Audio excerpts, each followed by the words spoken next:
que me interessou bastante, só um ponto que você mencionou, Peroba, sobre o diálogo com o seu cliente, que deixa de ser, num determinado momento, com o jurídico interno, né, com o advogado, e passa a ser mais intenso com o financeiro.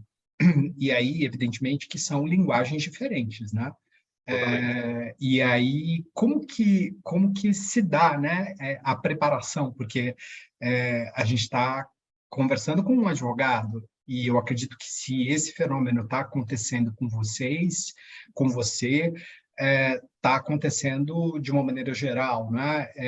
A advocacia, ela está, de fato, se apropriando dessa linguagem que vai além do juridiquês e olha as coisas também pelo lado financeiro. Existe essa movimentação de uma forma mais macroscópica, digamos assim? Não tem a menor dúvida, assim, acho que as coisas mudaram bastante. Esse ambiente de debate, acho que ele é bastante diferente do que foi. A gente, evidentemente, conhece os números que estão envolvidos no contencioso tributário. São números fenomenais, assim. A gente tem, né, hoje em dia, envolvido no contencioso tributário. Outro dia eu vi lá no final do congresso do IDEP, eu não me lembro quem estava palestrando, que mencionou, acho que o valor não sei se foi o Marcos Livre, que mencionou o valor de 2/3 do nosso PIB, hoje em dia, em contencioso administrativo e judicial. Então, as ordens de grandeza são tão relevantes que realmente, e isso se é relevante para o Brasil como um todo, é relevante para cada uma das entidades, empresas e companhias individualmente.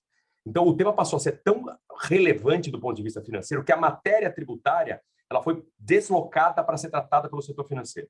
O que aconteceu, e no começo acho que tinha mais dificuldade ainda de lidar com as áreas financeiras das empresas, mas o que acabou acontecendo, Paulo, é que as próprias empresas na área financeira também se aparelharam de advogados com a característica que eu tenho hoje em dia, que se prepararam do ponto de vista financeiro para ter o debate. Então, no começo, realmente era só gente da área financeira. Hoje em dia, fica no departamento financeiro, porque o report tem que ser para o VP financeiro, para o diretor financeiro, mas o time já tem advogado ali dentro, mas um advogado com cabeça financeira. E você falou muito bem, a linguagem é outra. Eu viro uma chave de uma maneira que você nem vai dizer que eu sou advogado.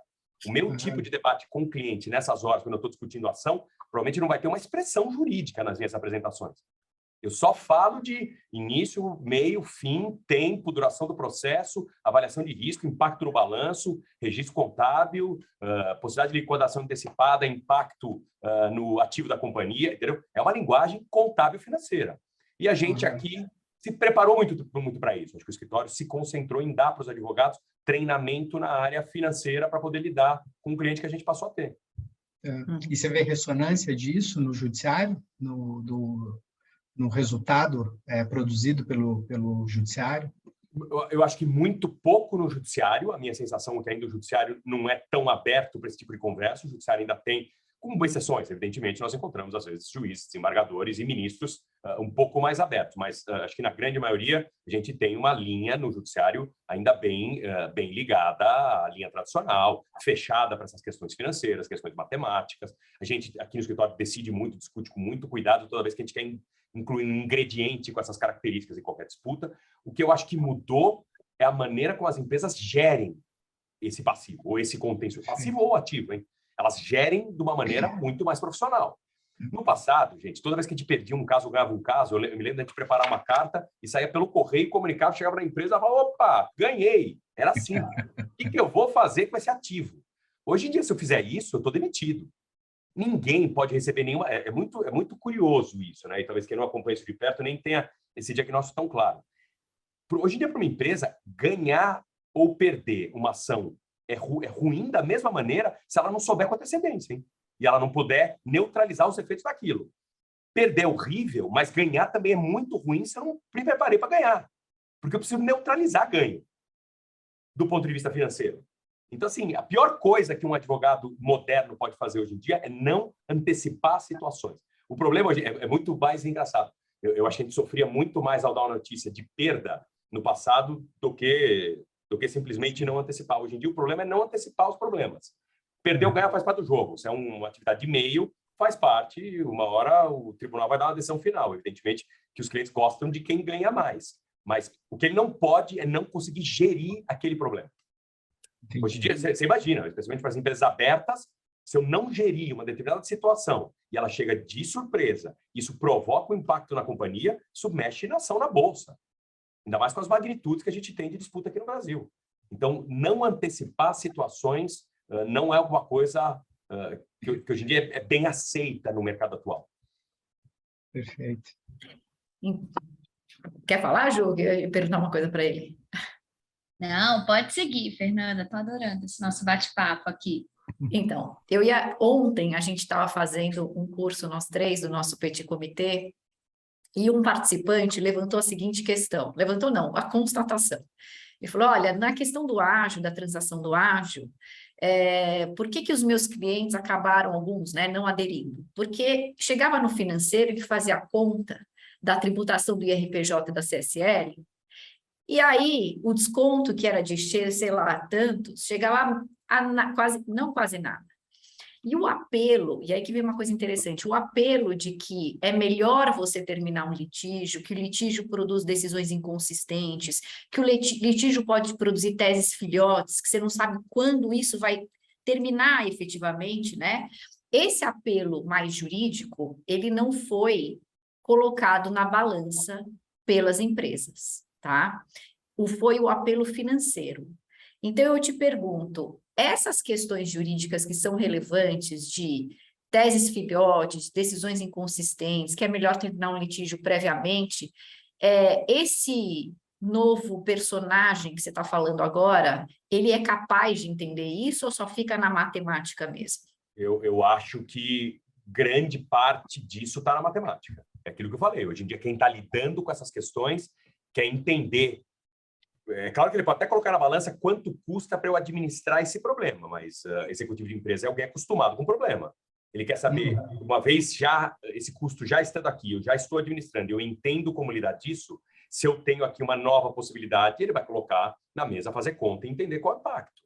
Entendeu? Liquidar alguma coisa simplesmente por liquidar, por uma questão filosófica, porque eu quero simplesmente reduzir litígio nesse momento, essa é alguma coisa que eu acreditava talvez uma década atrás, hoje em dia eu não acredito mais. Entendeu? Hoje em dia, as pessoas que estão tomando decisão, elas querem entender todos os passos até o último registro contábil que ela vai fazer.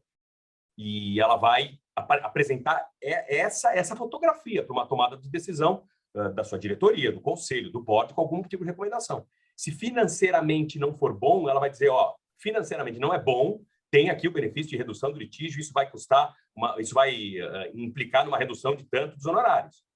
E aí, se o executivo olhar para aquilo e falar, bom, eu estou reduzindo R$5.000 de redução de honorários, eu estou pagando, do ponto de vista tributário, nesse ano, um valor extraordinário, e esse ano não é um ano bom para isso, não faz o negócio. É um negócio. Eu acho que a Procuradoria, talvez, quando ela for pensar nas próximas situações ou nas próximas possibilidades, se ela conseguisse ter um debate também financeiro da questão, com boa parte dos players do mercado envolvidos, talvez ela consiga até entender melhor o diagnóstico da questão, ou o que vale a pena ou não vale a pena propor. Perfeito. No final das contas, eu acho que ela tem que propor o que ela acha que deve, mas eu acho que ela precisa entender qual vai ser o raciocínio da pessoa que vai tomar essa decisão. Uhum. Porque senão a gente acaba raciocinando com base em premissas equivocadas, né? Sim, sim. Ou no mínimo, apresentar na perspectiva dela as regras de uma forma muito clara, que te permita fazer esses cálculos sem margem cinzenta, nebulosa, né? Exatamente. Não, teve margem de discussão, o cara do financeiro já dá um passo para trás. O financeiro não gosta de... Ele examina possibilidades, mas ele não gosta de incerteza. Ele quer sempre negociar em bases muito claras e concretas, porque assim como eu, que não posso deixar de antecipar uma situação, ele também não pode deixar de antecipar uma situação para o seu acionista. Não pode. O cara perde o emprego, assim como eu perco o cliente. Então, ele sempre gosta de raciocinar em bases muito concretas. Ela pode ser boa ou ruim, ele só precisa fazer a conta e entregar a conta certa. Esse é um dado bastante importante. Então, incertezas é uma coisa que esses caras não gostam de lidar. Mas, mais do que isso, realmente é entender os impactos.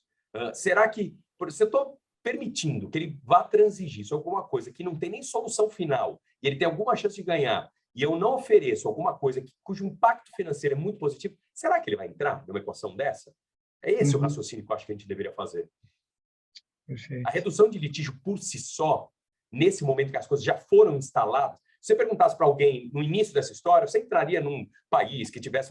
Não, mas as coisas já estão instaladas, as pessoas já prepararam seus quadros, os jurídicos já estão estabelecidos, os escritórios já estão contratados, o financeiro já está aparelhado. Então, com tudo aparelhado, é mais difícil reformar. A gente está vivendo isso em reforma tributária, a gente está vivendo isso na reforma administrativa. É muito mais difícil quando as coisas estão instaladas, né? Perfeito. Comparar modelos na teoria é sempre mais fácil, né? Esse é melhor que esse, mas é melhor que esse, mas aqui você precisa mexer com um monte de, né? Com um monte de engrenagem que não é tão fácil mexer. Sim. Esses argumentos, eles são bem importantes, né, Peroba? Assim, eu acho que isso poderia ser... esse debate poderia ser mais amplificado, principalmente no que se refere à transação no contencioso, né, Juliana? Assim, para definição de casos e regras, Fernanda fez referência a esse encontro que a gente teve ontem, né? E eu estou aqui relembrando, né, assim, questões que tinham sido trazidas sobre tributabilidade ou não dos descontos obtidos, quer dizer, onde existe sombra sobre essas questões, né? De fato, há uma certa tendência, é natural compreender, né? Assim, essa repulsa, digamos assim, talvez não nem tanto pela insuficiência do resultado financeiro, pela quebra de expectativa de um desconto alto, mas pela dúvida mesmo, pelo fato de você ter dúvida sobre a regra, né? Nessa troca do litígio para alguma outra coisa, se você tiver alguma dúvida nessa equação, provavelmente o executivo financeiro ele não entra. Ele quer trocar um problema por alguma coisa muito segura, e cujo impacto ele vai medir, vai fazer o cálculo, ele vai vender para o acionista vai comprar ou não, e ele tem que encerrar ali o problema, entendeu? Se depois surge um litígio a partir daí, ele fez um péssimo negócio.